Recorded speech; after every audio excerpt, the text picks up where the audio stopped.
Okay, so now we need to add the cucumber butter.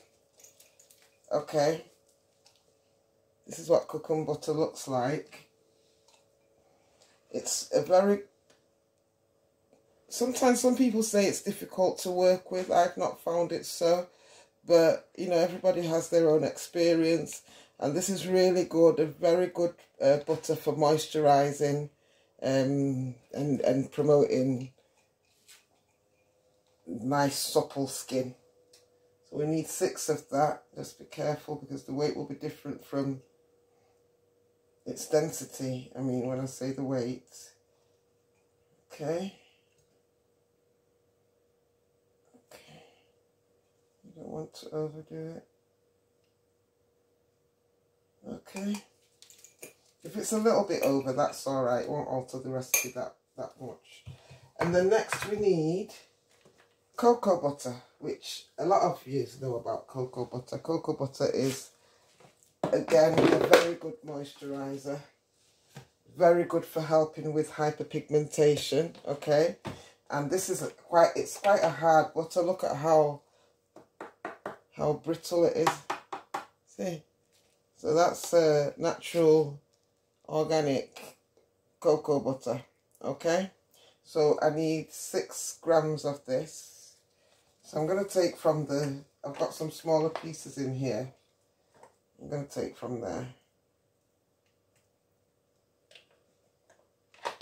rather than go breaking things up.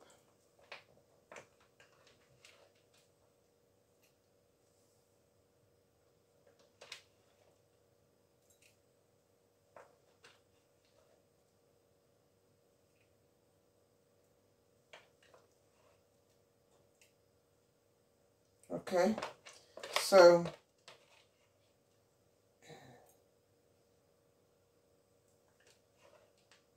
there you go. That's our cocoa butter in. Like I said, it doesn't matter if it goes a little bit over. It doesn't matter. Okay, then we are going to put cetearyl alcohol in here.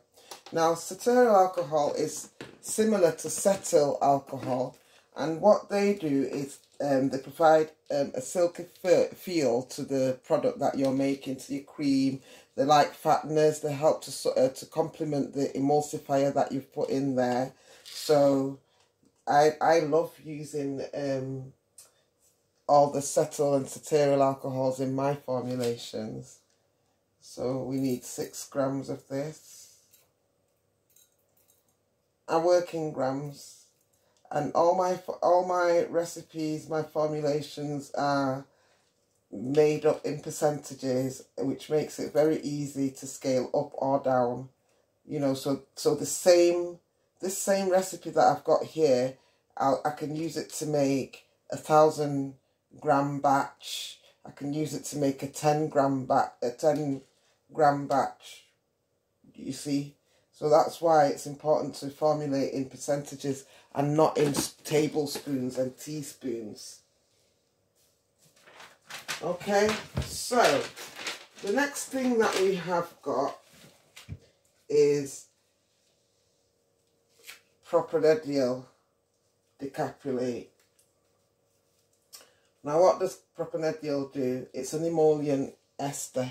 So it's something that helps that gives the cream a really nice feel, but also it kind of like absorbs quite easily into the skin. And sometimes you can, if you want your cream to have a less greasy feel, you can substitute this for some of the percentage of your oil in your oil phase. Okay, so I'm using this at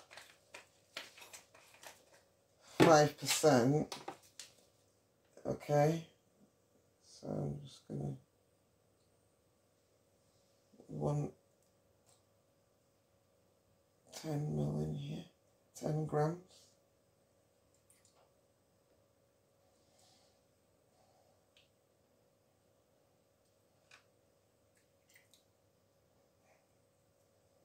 Oh, this cream, when you feel it on your skin, it's just the most amazing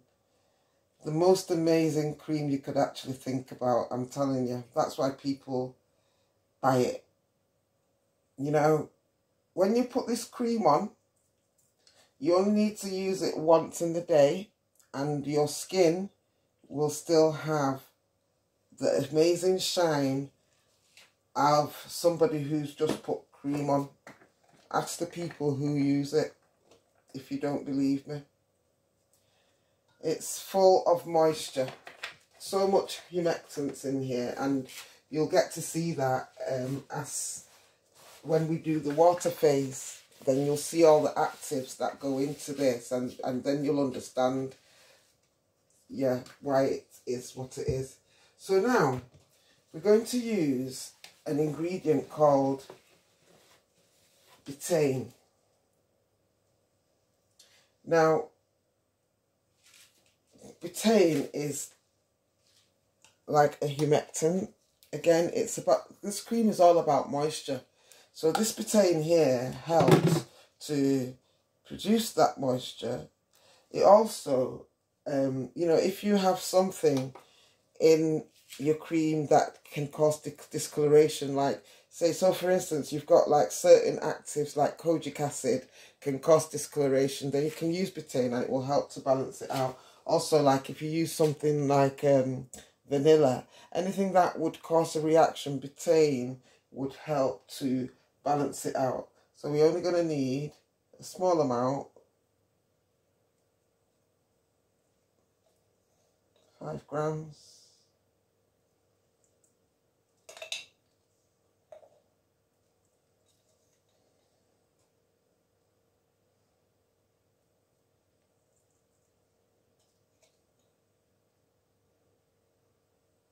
Yeah. Okay, so that's the betaine. And then the last thing to go into this oil phase is salicylic acid. Now, you know that a lot of, I don't know, organic brands or a lot of skincare brands use salicylic acid. And it's really good for if you've got problems with skin with breakouts or things like that, then salicylic acid is really good for that. So here I'm only going to put 2 in, and it is oil soluble, which is the reason why I'm using it in here at this stage, at the oil phase. Okay, so now we've finished the oil phase.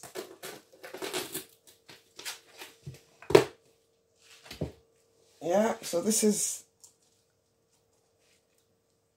the oil phase. I've got all my oils and butters and whatever actives that I needed to put into this oil phase have all gone in. What I'm going to do next is I am actually going to cover it because it helps with evaporation. I'm going to leave a little bit of, you know, a little outlet for it, but I'm going to cover it, and then I'm going to set it to heat on the double boiler. Okay, so setting that aside now. So I'll be back. Let me put away all these the first phase ingredients, and I'll come back with the second phase and we'll work through that. Thank you. Okay, so we're back for phase 2. We're back for phase 2 of the formulation, which is the water phase, because we're making an emulsion. So first, this recipe calls for rose water. That's what I use. Now,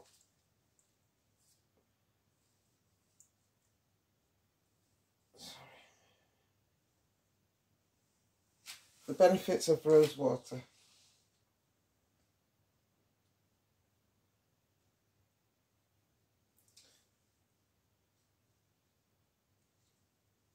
So the benefits of rose water to the skin.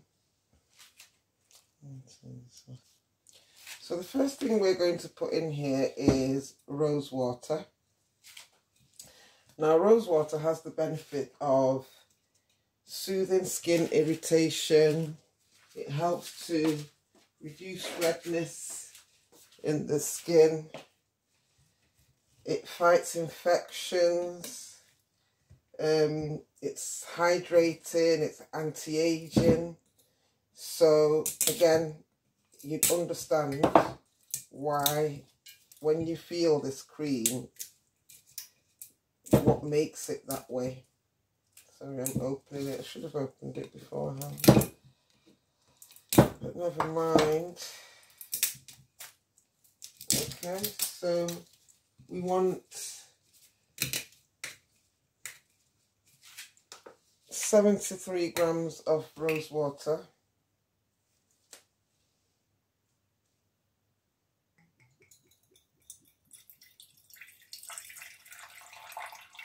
We like the sound of the water trickling in.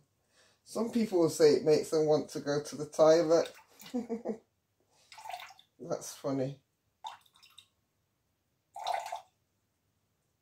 Again, I'm being careful because I don't want to overpour. Okay. Again, it doesn't matter if it goes over a little bit, because especially with the water, when it goes in the heat, it's going to evaporate a little bit. So our next ingredient is niacinamide. Now, niacinamide is wonderful for the skin for many reasons, and a lot of skincare brands use niacinamide. Niacinamide has the function of reducing hyperpigmentation, and it can also act as a barrier to the skin depending on what percentage it's used. It's very good for anti-aging. It's good for reducing redness in the skin. If your skin is flushed, it's very, very good for that. So that's why I use niacinamide in. And if you use my products, you'll know that I use niacinamide in quite a lot of my products, because it's amazing for producing clear and bright skin. Okay.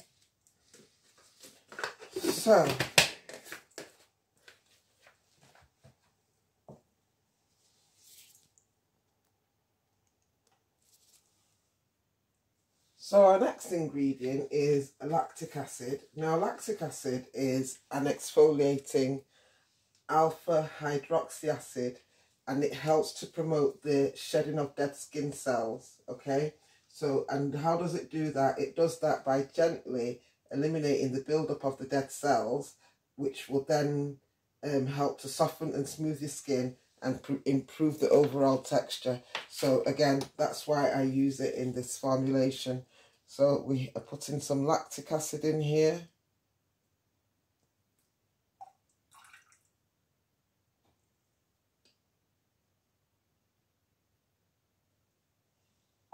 This will help to give your skin an overall smooth appearance and feel.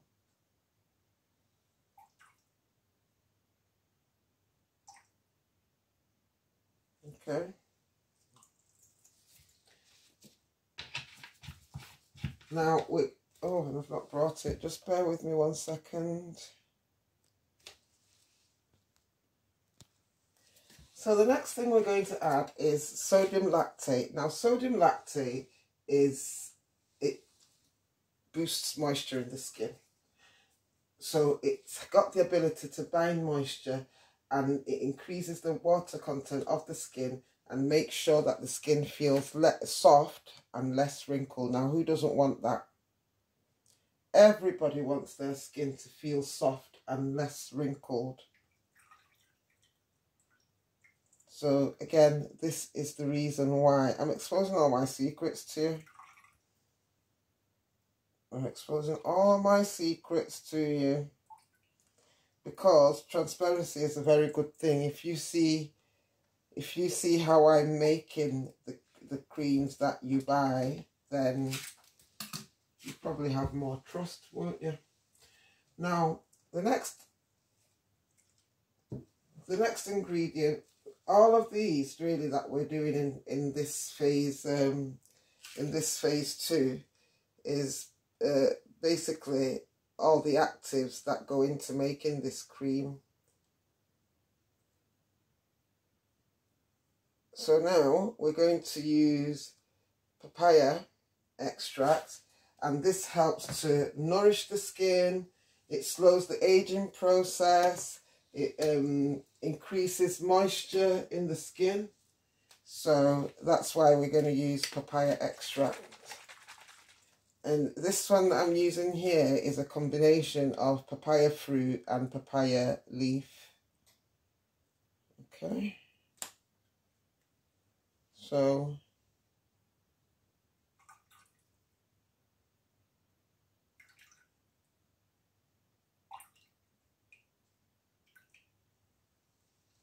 okay.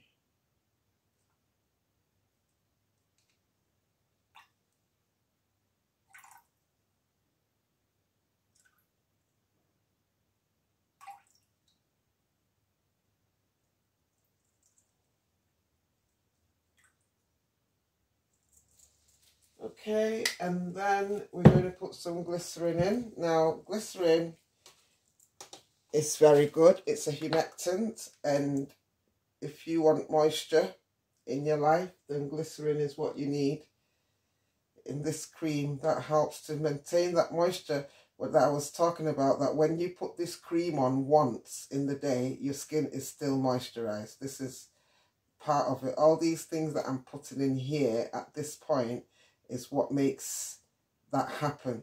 So we've done the oil phase.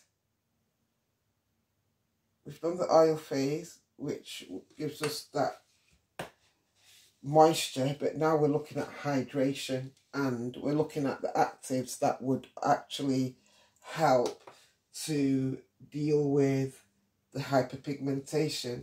And talking of one of those actives, we're talking about licorice root extract here.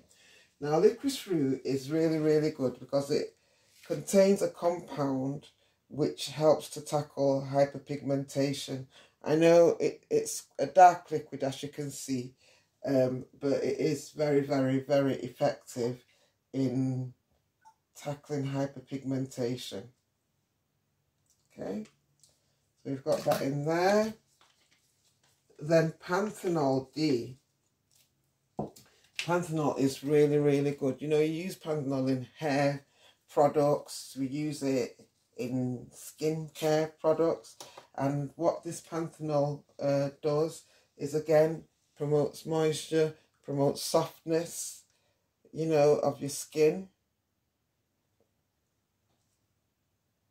Okay.